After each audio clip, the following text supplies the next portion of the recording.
DNA मित्रों, Hormuz के संकट के बाद अब हम आपके सामने ईरान में इजराइल के अंडरकवर ड्रोन अड्डे का डीएनए टेस्ट करने जा रहे हैं। पिछले 3 दिन से ईरान की राजधानी तेहरान में लगातार ड्रोन ब्लास्ट हो रहे हैं और इन धमाकों का टारगेट एक ही है। ईरान में इजराइल के इस ड्रोन अड्डों को समझने के लिए आपको तेहरान से आए बड़े अपडेट्स ध्यान से देखने चाहिए। मित्रों, 11 मार्च से तेहरान में तैनात बसीज पैरा मिलिट्री फोर्स के नाकों और अड्डों पर लगातार ड्रोन अटैक्स हो रहे हैं। अब तक तेहरान के 4 जिलों में ऐसे हमले हो चुके हैं। सभी हमलों में छोटे ड्रोन बासित फोर्स के सदस्यों के पास अचानक से पहुंचते हैं और फिर ड्रोन्स में ब्लास्ट हो जाता है। इन ड्रोन हमलों में अब तक बासिज फोर्स के 30 सदस्य मारे जा चुके हैं और तकरीबन 70 घायल हो गए हैं। तेहरान में बासिज फोर्स के हेडक्वार्टर पर भी ऐसे ही ड्रोन हमले हुए, यानी हमला करने का तरीका भी एक है और हमले का टारगेट भी एक ही है। मित्रों, यहां आपको जानना चाहिए कि बसिज पैरामिलिट्री वही फोर्स है जिस पर ईरान के वर्तमान सुप्रीम लीडर मुस्तफा खामनेई का प्रभाव बड़ा है। इस फोर्स के जरिए मुस्तफा ने कई मौकों पर अयातुल्लाह खामनेई के विरोधियों को कुचला भी था, लेकिन युद्ध के दौरान बसिज फोर्स की भूमिका बदल गई है। अब हम आपको बसिज फोर्स की वर्तमान साजिश की जानकारियां देने जा रहे हैं। मित्रों, 28 फरवरी से शुरू हुए युद्ध के दौरान तेहरान में बासिज फोर्स का एक ही काम दिया गया। यह काम है तेहरान के नागरिकों को शहर के बाहर जाने से रोकना। अगर नागरिक शहर में रहेंगे तो नागरिकों की सुरक्षा को देखते हुए अमेरिका और इजराइल की बमबारी का स्तर भी कम रहेगा। इसका मतलब है कि बस फोर्स का काम तेहरान के बाशिंदों को एक ह्यूमन शील्ड यानी ढाल की तरह इस्तेमाल करना है। मित्रों, बसिज मिलिशिया की इसी साजिश को नाकाम करने के लिए इजराइल ने ईरान के अंदर ड्रोन हमलों का सिलसिला शुरू कर दिया है। अब आप सोच रहे होंगे कि इजराइल के छोटे छोटे ड्रोन आखिर 1000 किलोमीटर का फासला तय करके ईरान कैसे पहुंच रहे हैं और ईरान इन ड्रोन्स को रोक क्यों नहीं पा रहा। मित्रों, दरअसल ये ड्रोन इजराइल से नहीं बल्कि ईरान के अंदर से ही दागे जा रहे हैं। अंतर्राष्ट्रीय मीडिया के मुताबिक उनकी खुफिया एजेंसी मोसाद ने ईरान के अंदर अंडरकवर ड्रोन अड्डे बना दिए हैं। ये अड्डे दरअसल बड़े बड़े ट्रक हैं जो लगातार एक जगह से दूसरी जगह पर जाते रहते हैं। जैसे ही बसिज फोर्स की लोकेशन मिलती है, इन ट्रकों से ड्रोन लॉन्च कर दिए जाते हैं। अब इन ड्रोन अड्डों पर इस्तेमाल ईरान के अंदर बसिज फोर्स को निशाना बनाने के लिए किया जा रहा है। इजराइल ने जिस तरह ईरान के अंदर ड्रोन अड्डे पहुंचाए हैं, कौन इजराइल को बसिज फोर्स की लोकेशन बता रहा है, इन सवालों का जवाब भी हम आपको देंगे। लेकिन उससे पहले आपको वो तकनीक समझनी चाहिए जिसके जरिए ये ड्रोन मुस्तफा खामनेई के प्यादों को निशाना बना रहे हैं।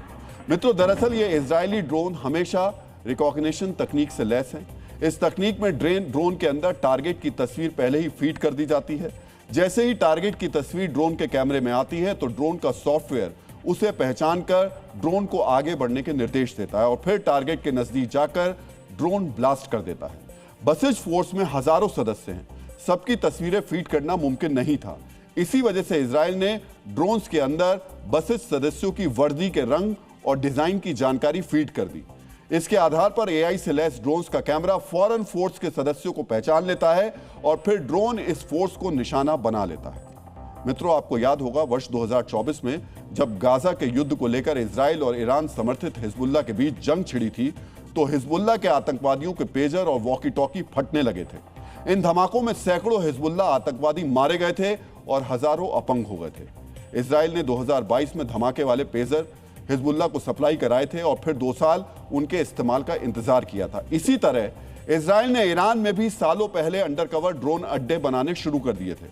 अब हम आपको मोसाद के इसी ऑपरेशन से जुड़ी जानकारी देने जा रहे हैं। मित्रों, इंटेलिजेंस की दुनिया के जानकारों के मुताबिक 2010 से इजराइल ने ईरान में ड्रोन अड्डे बनाने का काम शुरू कर दिया था। इस काम के लिए ईरान के अंदर मोसाद के जासूसों और उनके नजदीकियों का सहारा लिया गया था। पहले इन ड्रोन अड्डों का काम ईरान के परमाणु संयंत्रों से जुड़ी गतिविधियों की जासूसी करना था, लेकिन साल 2021 में इजराइल ने ड्रोन्स के जरिए IRGC पर हमले शुरू कर दिए। वर्ष 2025 में जब गाजा को लेकर ईरान और इजराइल के बीच 12 दिनों का युद्ध हुआ था, तब भी इन अंडरकवर अड्डों से ईरान की हवाई रक्षा प्रणालियों और मिसाइल लॉन्च करने वाले केंद्रों पर ड्रोन से हमले किए गए थे।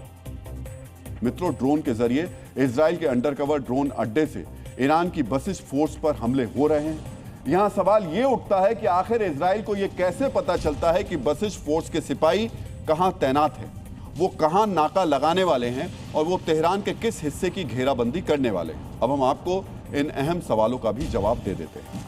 मित्रों, ईरान में बैठे दुश्मन का पता लगाने का काम भी इजरायली खुफिया एजेंसी मोसाद के ही जिम्मे है। आयतुल्ला खामनेई पर हमले के बाद हमने आपको बताया था कि मोसाद ने तेहरान के सीसीटीवी कैमरे हैक कर लिए थे। बसिज फोर्स की लोकेशन पता करने के लिए इन कैमरों का अब भी इस्तेमाल किया जा रहा है। मोसाद की यूनिट 8200 ने बसिज फोर्स के सदस्यों और अफसरों के मोबाइल फोन भी हैक कर लिए हैं। फोन पर बसिज फोर्स के मूवमेंट से जुड़ी जो भी बातचीत की जाती है वो सीधे मोसाद के खुफिया तंत्र तक पहुंचती है। मित्रों, बसिज फोर्स के खिलाफ इजरायली अभियान में सबसे बड़ा संसाधन है ईरान के वो लोग जो अयातुल्ला के शासन के विरोधी हैं। ये लोग सोशल मीडिया पर बसिज फोर्स की नाकाबंदी और उनकी तैनाती की तस्वीरें भी पोस्ट कर देते हैं। इन तस्वीरों को मोसाद के एजेंट्स ईरान के नक्शे से मिलाते हैं और फिर उसी जगह ड्रोन से हमला कर दिया जाता है। मित्रों, आपको याद होगा कि पिछले दिसंबर से ही खामनेई के खिलाफ विरोध प्रदर्शन शुरू हो गए थे। ताकत के बल पर खामनेई के शासन ने इन प्रदर्शनों को कुचल दिया था, लेकिन खामनेई के खिलाफ विरोध की भावना खत्म नहीं हुई थी। अब इन्हीं विरोधियों का इस्तेमाल मोसाद कर रहा है। इस जंग में ईरान की बागी जनता का यही तबका इजराइल का बड़ा हथियार बन चुका है। ईरान के लोगों के इसी समर्थन का एक संकेत इजराइल के पीएम बेंजामिन नेतन्याहू ने भी दिया। ईरान के लोगों को नेतन्याहू ने क्या कहा, यह आपको बेहद गौर से सुनना और समझना चाहिए।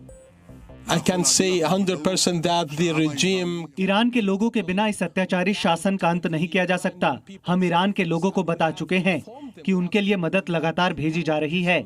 आगे क्या होगा ये मैं आपको अभी नहीं बता सकता। हम और आप उम्मीद कर रहे हैं कि ये अत्याचारी शासन अब ज्यादा दिन नहीं रहेगा। know that you also hope that this regime would fall. मित्रों, ईरान में जो कुछ हो रहा है उसे देखकर आचार्य चाणक्य की महान कृति अर्थशास्त्र का एक बड़ा सबक याद आ जाता है। अर्थशास्त्र में चाणक्य ने लिखा है, यदि शत्रु के बागी आपके साथ सहयोग करने लगे तो वो आपको शत्रु की गुप्त कमजोरियां और उसकी शक्ति के बारे में जानकारी दे सकते हैं। इस तरह की रणनीति से कम नुकसान के साथ युद्ध को जीता जा सकता है। मित्रों, ईरान को घर में घुसकर मारने के लिए इजराइल और उसकी खुफिया एजेंसी मोसाद इसी रणनीति का इस्तेमाल कर रहे हैं।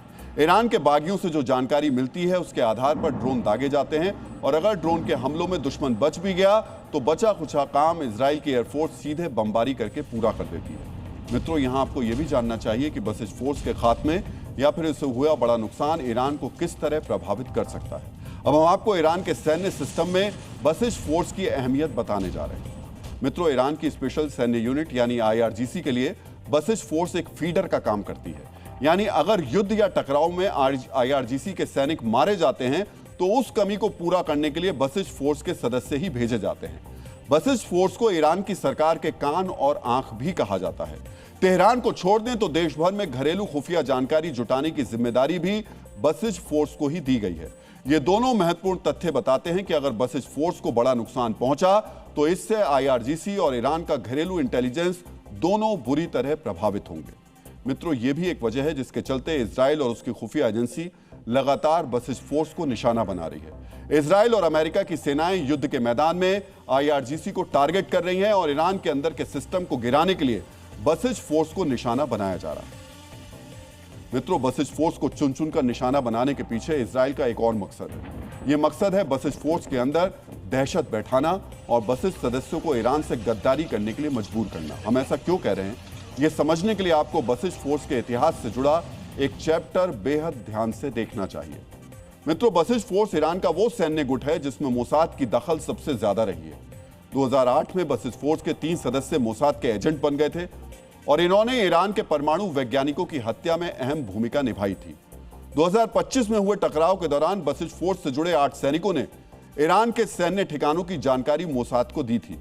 इसी साल बसिज फोर्स के एक मौलवी को ईरान की खुफिया एजेंसी ने गिरफ्तार किया था। यह मौलवी पिछले 15 साल से मोसाद के लिए जासूसी कर रहा था। मित्रों, मोसाद को मालूम है अगर बसिज फोर्स पर दबाव बढ़ाया गया तो मदरसों से निकले इन सैनिकों का टूटना तय है। जब बात अपनी जिंदगी की हो तो बड़े बड़ों के कदम डगमगा जाते हैं। यही वजह है कि अब इजराइल बसिज फोर्स को लगातार टारगेट कर रही है। मित्रों, मोसाद की खुफिया जानकारी और उस जानकारी के आधार पर सटीक और घातक ये वो 2 फैक्टर हैं जिन्होंने इजराइल के पीएम नेतन्याहू को इतना कॉन्फिडेंस दे दिया है कि अब नेतन्याहू खुलकर कहने लगे हैं कि ईरान के लिए अभी कुछ और सरप्राइज बाकी है। आगे बढ़ने से पहले हम आपको नेतन्याहू के इसी कॉन्फिडेंस की एक झलक दिखा देते हैं। I believe there will be surprises. मुझे लगता है कि अभी ईरान को और चौंकाने वाली घटनाएं देखने को मिलेंगी। मैं ये पूरे कॉन्फिडेंस के साथ कह सकता हूँ कि युद्ध में हमें इतनी बढ़त मिल चुकी है जो हमने सोची भी नहीं थी। इसी बढ़त के भरोसे में मैं ये कह सकता हूँ कि इस युद्ध में हम अपने सभी लक्ष्य हासिल करेंगे। And we will achieve all our objectives. मित्रों, ईरान रोजाना इजराइल पर मिसाइल दाग रहा है। युद्ध के 14 दिनों में ईरान से इजराइल पर 42 बड़े हमले हो चुके हैं। ऐसे समय में भी अगर नेतन्याहू ये कह रहे हैं कि सभी लक्ष्य हासिल होंगे, तो इसका एक ही मतलब है, मोसाद के पास अब भी कोई तुरुप का इक्का है जिसे इस युद्ध को जीतने के लिए अभी तक छिपाकर रखा गया है।